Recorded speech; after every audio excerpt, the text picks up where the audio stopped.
Did you pretend that you could talk? You should and shouldn't do certain things.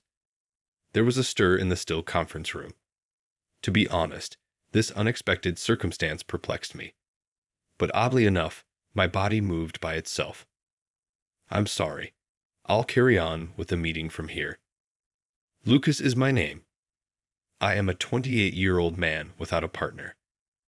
I left my first job after college and started working for my current company in the middle of my career. Many of the staff members of this large 8 organization are graduates of respected universities. However, I received my degree from a respectable rural university. Furthermore, the attitude toward me was unquestionably cold because I was a mid-career hire. In particular, Claire, the department head, was especially harsh. Lucas, how many years have you been working now? This is my 6th year. And you're still at this level? Must be nice to have low expectations as a mid-tier university graduate, Claire would say, delivering these jabs without even looking at me while playing with her hair. This sort of exchange happened all the time. Her ridicule of my education and mid-career status was particularly cruel. My ability at work has nothing to do with my college degree. That's what I kept telling myself day after day. Still, the other employees in my age group were all from prestigious universities. Some were managing large-scale projects. Others were climbing the corporate ladder. Compared to them, I couldn't hold a candle. Eventually, as Claire often said, I began to undervalue myself and grew to dislike who I was. Then one day, I was assigned a presentation. It wasn't a huge deal, but if successful, it could benefit the company. More importantly, it was a project that could help me regain my confidence. I headed to the meeting room for the discussion. On my way, a woman called out to me from behind. "Are you Lucas?" The voice belonged to Sophia, a department head from another division. "Yes, that's me." "Hi, Sophia. Glad I got it right. I'm Sophia, the project leader for this project." Sophia and Claire joined the company in the same year, but their personalities and aura were completely different. Sophia had a refined and elegant air about her, like a proper lady. When she smiled and extended her hand for a handshake, I found myself mesmerized until Claire's voice cut in. "Could you get back to work? You're blocking the hallway." The hallway was wide enough for anyone to pass, but I greeted her regardless. "Hello, Claire." "Oh, it's you. Stop wasting time and get back to work." "Yes, that's why I'm heading to the meeting for the project you assigned me." Claire didn't respond, her face lost in thought. After a moment, she spoke again, as if suddenly remembering something. "Oh, that boring project. Perfect for someone as useless as you. Do your best." Claire had no clue what kind of work I was doing. She didn't care. What irritated me even more was her mockery of Sophia's project. Still, I couldn't bring myself to talk back, so I hung my head and waited for her to leave. "You haven't changed, huh? If you carry on like that, someday everyone will give up on you." Sophia was the one who spoke up for me. "What's so wrong about being honest? Shouldn't a manager communicate properly for the sake of their team? Your words are filled with malice. A manager's duty is to guide and overcome challenges together." I was happy she said what I couldn't, but this was the company hallway. The gazes of the other employees felt sharp. Unable to withstand the awkward atmosphere, it was Claire who broke first. Yeah, I get it. I hate when you play the goody two-shoes." With that, Claire walked off briskly. Though her tone was sharp, it felt more like she was escaping. As I watched her retreating figure, Sophia spoke to me. "Sorry about Claire. Is she always like that?" Sophia peered at my face with a worried expression. Caught off guard by her beauty so close, I quickly turned my head. "Yes, she's always like that. But it's the truth, so I've gotten used to it." "You shouldn't get used to that. You need to value yourself more." Her concern seemed genuine, and the sadness on her face stirred something in me. In this department, I'd never felt valued. Maybe that's why Sophia's words and expression felt so unfamiliar and uncomfortable. From there, Sophia and I continued to the meeting room while discussing the project. The project team consisted of 4 members: Sophia, myself, Henry from PR, and James from IT. Other than Sophia, everyone else was male. However, Sophia never gave off any sense of gender barriers. She was always warm, approachable, and easy to talk to. Perhaps because of the comfortable atmosphere, the meeting was lively with ideas. While this was only the first meeting intended as an introduction, we managed to discuss substantial details. It had been a long time since I felt such excitement and enjoyment in my work. Lucas, don't hold back. If you have any ideas, feel free to share them. Fresh perspectives from newer members add a nice touch. Sounds great. Let's absolutely make this a success and leave our president, Mr. Anderson, speechless. Henry, James, and of course Sophia were all senior to me, but none of them ever belittled me. They valued my input. Instead of belittling me, I felt lucky to have such a great team. I'll be right back. I'm going to the restroom. Feel free to keep things moving, Sophia said as she left the room. The conversation continued. Seriously, Sophia is amazing. I can't wait for the presentation. Yeah, she's so different from Claire. Hey, James. Oh, sorry. Normally, badmouthing a manager doesn't sit well with anyone. Perhaps because I was Claire's subordinate, James quickly apologized. I don't know much about Claire, but she's always holding me. The words slipped out unintentionally. That sounds rough. Her team must have it tough. But I think you're doing a great job, Lucas. Thank you. I'll work even harder. That's the spirit. Youth is a wonderful thing. In reality, in my department, everything revolved around Claire. Everyone worked desperately to avoid getting scolded. As a result, the atmosphere was always tense and filled with pressure. I wanted to ask about work, but I couldn't bring myself to do it. If I did, I'd either be mocked for being incompetent or, worse, ignored altogether. Out of fear, everyone in the department kept to themselves. It was a vicious cycle. You said you don't know much about Claire, so you don't know that story either. That story. Claire is the daughter of William, the executive director. What? I'd only greeted William a handful of times, but I knew who he was: serious, responsible, and the epitome of a workaholic. The thought that Claire was his daughter left me speechless. The revelation left me completely at a loss for words. Some say she became department head because her father's an executive. So, it was nepotism. Huh. But was it really that simple? If your parent works at the same company, would it force you to work harder? Hey, we're getting way off track here. This should help. One last push. Sophia handed me some snacks and a can of coffee. Sorry about that. I'll stay focused. And thank you for the coffee. I wondered how much Sophia had overheard. I'd heard about her reputation even from my own department. In reality, she was even better than I imagined. Kind, approachable, and though beautiful, her occasional glimpses of charm made her even more captivating.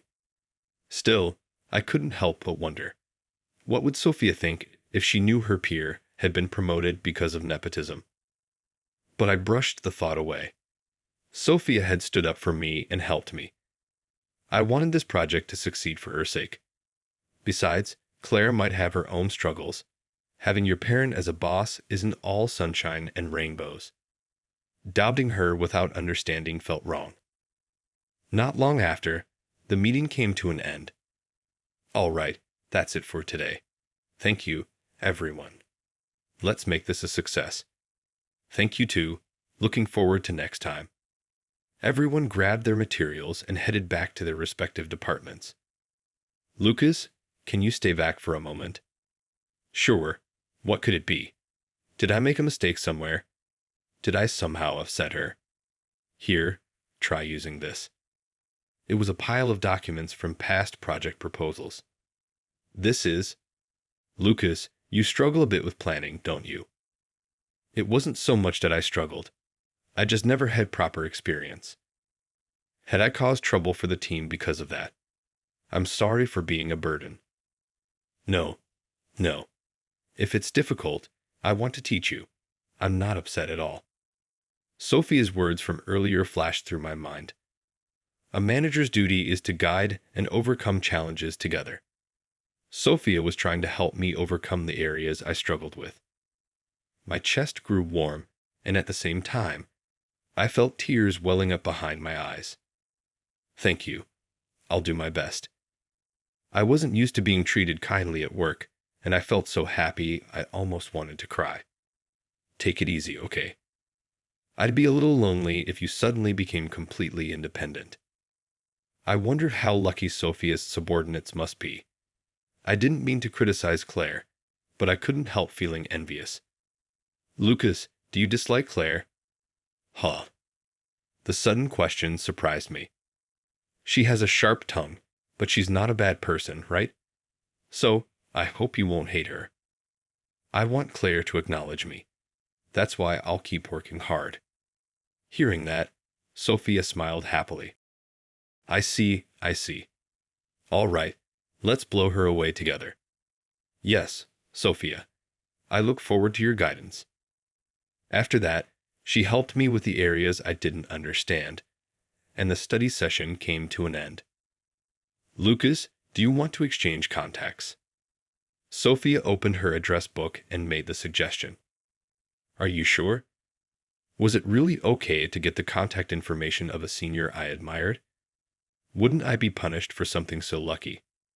It's so you can reach out if you have any questions about the project. Oh, right. Thank you. Of course, it was for work. Feeling embarrassed about my earlier excitement, I calmed myself down. All right, I've got your contact now. I wondered if she already had Henry's and James's contacts.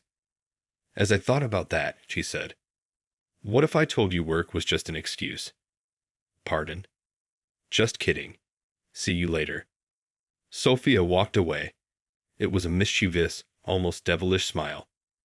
I didn't know Sophia could make an expression like that. Still, that joke was enough to give me a heart attack. I must have looked way too elated. As soon as I returned to my department, Claire yelled at me. You're late. Do you think this job is a joke? I'm sorry, Claire. You're still here? It was rare for Claire to still be around after office hours. Was there some sort of trouble? What? Am I not allowed to be here? That's not what I meant. Whatever. I'm leaving now. With that, Claire slammed the door and left. Oh, okay. Have a good evening. What on earth was that all about? I knew working overtime wasn't ideal, but I had finished my tasks. If thinking about it won't solve anything, then forget it. I'll go home, eat dinner, and sleep. In the end, I never figured out Claire's intentions. After that, my life at the company changed dramatically. Sophia's advice to rely on others when struggling really hit home. Thanks to my experienced teammates, I learned so much. I took that knowledge back to my own department, sometimes even teaching others.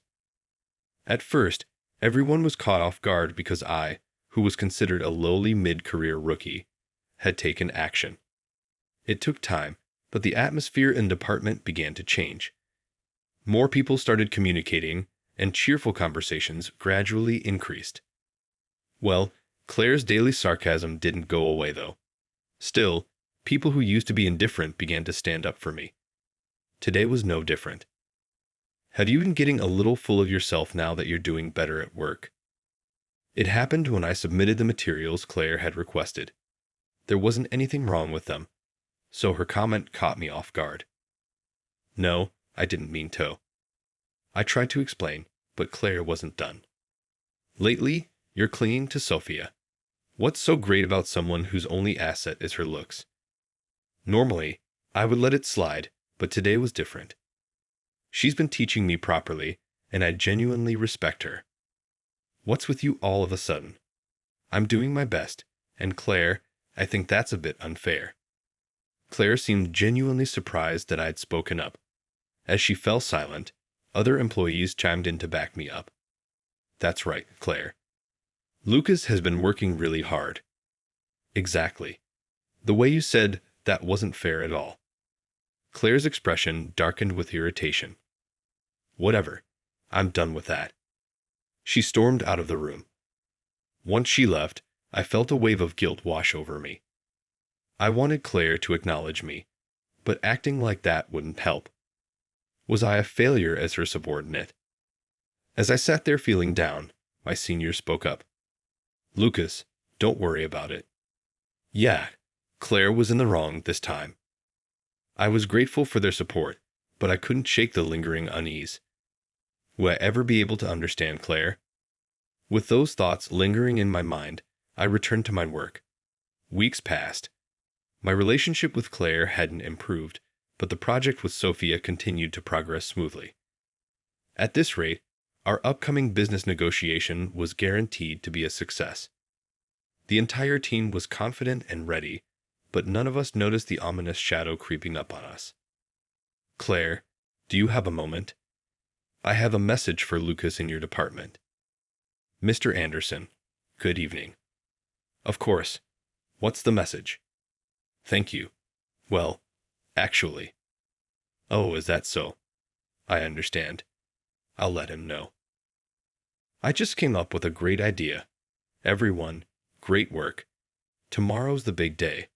Let's make it a success. The negotiation was finally happening tomorrow. It felt like the time had flown by. I gained so many new skills, and if this succeeded, it would give me real confidence. Maybe even Claire would acknowledge me a little. I found myself thinking about that. All right, we're done for today. See you all tomorrow. With our goodbye said, the team started to head out together. As we left the company building, I suddenly realized I'd forgotten something.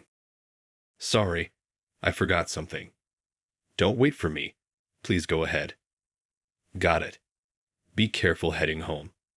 See you tomorrow. See you tomorrow. See you. It seemed I dropped my house keys during the meeting. The sound of them jingling had bothered me, so I'd left them on the table. They were probably still there. As I approached the meeting room, I heard someone talking quietly. It was a woman's voice, muttering something to herself. Feeling a little guilty, I peeked inside. That's everything. I hope tomorrow will be okay. It was Sophia, alone in the room. It seemed she had sent us all home so she could review for tomorrow by herself. Her expression was darker than I'd ever seen, far from the cheerful, lively Sophia I knew. Even Claire has moments of weakness, so Sophia must too. I have to make this a success. I froze. Sophia had started crying. In my surprise, I accidentally touched the door, making. It creaked loud. Ah, who's there? I'm sorry. I just came back for something I forgot. The awkwardness was overwhelming, but Sophia must have felt it even more. I searched desperately for the right words, but nothing came. Sorry, you caught me at a bad moment. Sophia apologized first, and I felt ashamed. That's not true. I really respect you. Sophia looked at me, stunned, her mouth slightly open. I see. Thank you. It's embarrassing to show you such a weak side, though. I think this side of you is great, too. Crap, I messed up. I meant to say I like seeing your human side, but it came out all wrong. Wait, embarrassment swallowed me whole, leaving me speechless. Thank you. I know what you meant, Lucas. Sophia, is there anything I can do to help? I wanted to do anything to support her. I didn't want Sophia to cry anymore. Even if it was just a little, I wanted to be her strength. After thinking for a moment, Sophia spoke. Can I let myself be a little vulnerable? Of course. Please lean on me as much as you need to. Sophia finally showed a small smile. Do you remember when I asked if you disliked Claire? Yes, I remember. People say Claire only got where she is because of her father, but that's not true. Sophia's eyes were serious, and there was no trace of a lie. It's harder because her father is an executive. She's constantly compared to him, and even when she succeeds, people find ways to criticize her. Sophia spoke about Claire as if she were carrying the weight herself. And yet she works so hard. Compared to her, I feel weak and pathetic. Sophia, I'm terrified about tomorrow. I'm so scared I might fail. Sophia, who was admired by everyone, must have always been fighting her own battles. She had been pushing herself forward, encouraging herself to keep going. I too always believed that Sophia would be fine no matter what, and maybe all those expectations we had for her turned into pressure. Sophia, just as she had opened up to me, I answered her with my true feelings. Please rely on me. I'm on your side, Lucas. I'd be sad if you tried to carry everything on your own. Just lean on me. Bring it on. Ha, you're so dependable. At last, Sophia smiled again. Lucas, there's actually a secret I've been keeping. Can I tell you a secret? Sure, bring it on. I was thrilled that she was trusting me with something no one else knew. I braced myself to accept anything she said. Actually, what? Being ready to accept something and not being surprised are two very different things. I might have just heard something unbelievable. Finally, the big day arrived. Of course, I was nervous, but more than anything, I was happy to be facing the event alongside this team. Lucas and I will stand in front to handle the facilitation and note-taking. Would you two support us, please? Understood. We finished the final checks for our presentation and waited for the clients to arrive. Lucas, thank you for last night. I feel so much better now. It's no problem. But I was pretty surprised, you know. Heh. Sorry about that. Sophia's smile at that moment was radiant. Her smile suited her best. Is there something on my face? No, sorry.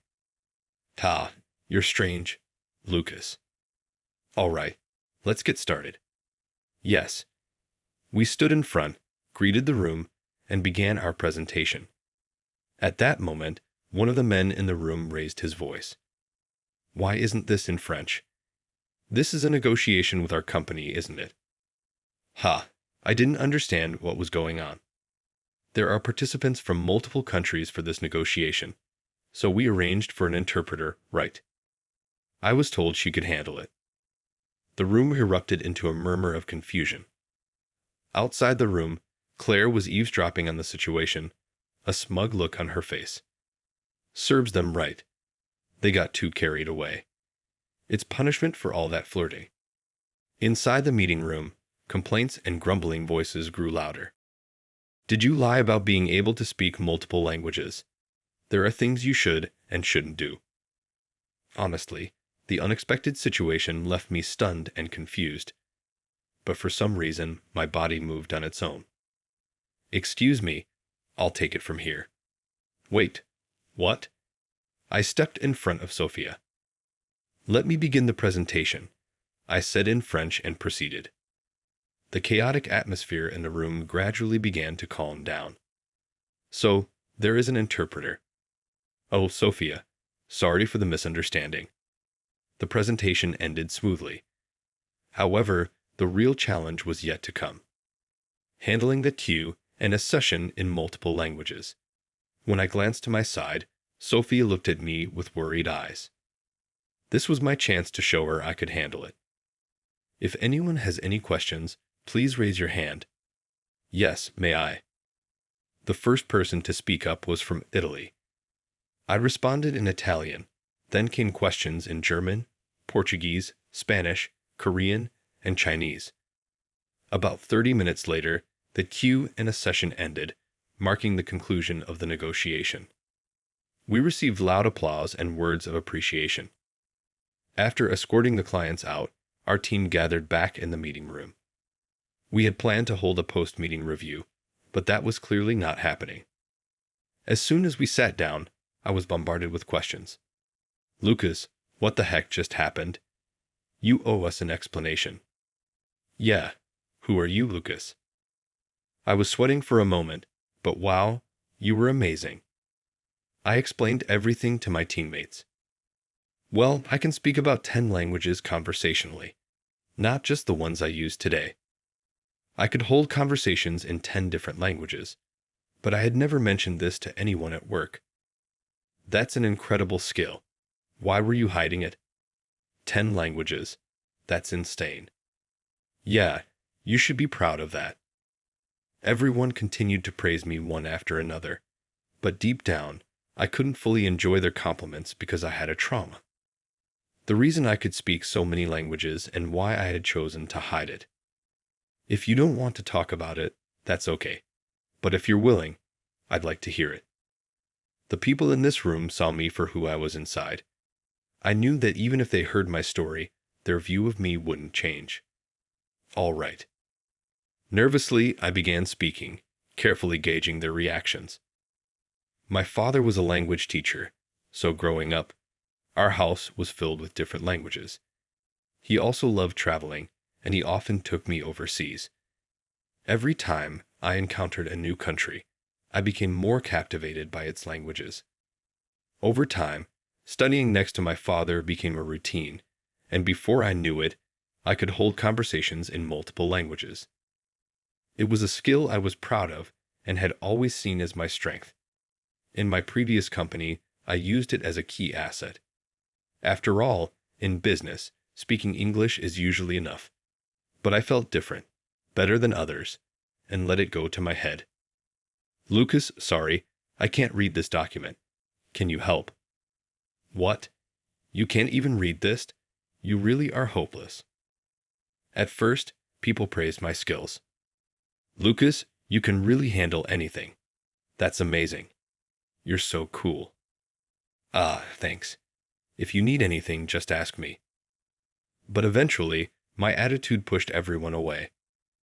I can just use my phone to translate. I don't need your help anymore. You really lack humility. Why don't you just work alone? One by one, they left. Meanwhile, my colleagues kept growing and improving, while I isolated myself, unable to ask for help. Eventually, I couldn't stand being there anymore and quit the company. I told myself I would never make the same mistake again. I started thinking my skill was nothing special. I can speak more languages than most people. It's not something extraordinary. It's not something worth bragging about. That's what I kept telling myself as I went about my life. But living that way, I slowly lost confidence in myself. Slowly, I lost all confidence in myself. I started to dislike who I was and grew weaker, more hesitant. Even under Claire, it was the same. I didn't hate her, but her words always reminded me of my powerlessness. It was painful because it brought back that same trauma. But being part of this project changed me. I started enjoying work and feeling a sense of purpose again. Most of all, I regained a little bit of confidence. When I finished telling my story, Sophia gently rubbed my back. Thank you for sharing such a painful experience. But you really helped us, Lucas. If I had a skill like that, I'd show it off every day. You just get too full of yourself. So, no way. The room erupted in laughter. I was so grateful that they still saw me the same way, even after hearing everything. It made me so happy, I could barely contain it. I felt like all my efforts had been worth it. Just then, I noticed someone's gaze on me. I turned around, and there was Claire standing in the doorway. Claire, what are you doing here? What was all that just now? I wasn't told anything about this. Claire glared at me, but this time I didn't flinch. Instead, I took a step toward her. I checked with upper management after the negotiation, Claire. You knew about this, didn't you? Wait, what? Is that true? Yes, you knew, but you deliberately didn't tell us. You wanted us to fail, didn't you? I stepped in front of Claire, pressing her for an answer. That's right. I didn't say anything. Why would you do that? Do you realize how serious this could have been? Because I hate that part of you. Claire snapped back without an ounce of remorse. All you do is rely on your looks to get attention, even seducing someone else's team members. That's not true. No matter how hard I work, they always say it's because of my father. You could never understand how that feels. You'll never understand. Claire's frustration overflowed as she lashed out, seemingly unstoppable. I thought about how Sophia had always worried about her. This misunderstanding between them felt like such a waste. At that moment, I made a decision. That's not true. In fact, Sophia understands better than anyone. Lucas, wait. If you care about Claire, you should tell her, I said firmly. Sophia gave a small nod, so I continued. What are you talking about? Sophia is our president, Mr. Anderson's daughter. What? Everyone's jaws dropped. Sophia, is that true? Sophia nodded quietly. Sophia told me how hard it is to be seen as nothing but the boss's daughter. She said she admires you, Claire, that you're strong for enduring it and pushing forward. She thinks she could never measure up to you. Tears welled up in Claire's eyes.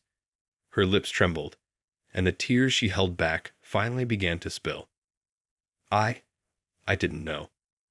Sophia stepped forward and embraced her. I'm sorry. I knew I should have spoken up sooner, but I stayed silent. You must have been carrying this burden all on your own. I'm the one who should apologize. I was so jealous of you being respected by your team that I did something unforgivable. The two of them cried, holding each other tightly. Later, I learned something surprising. Claire had been tough on me not out of malice, but because she wanted to say something as my manager.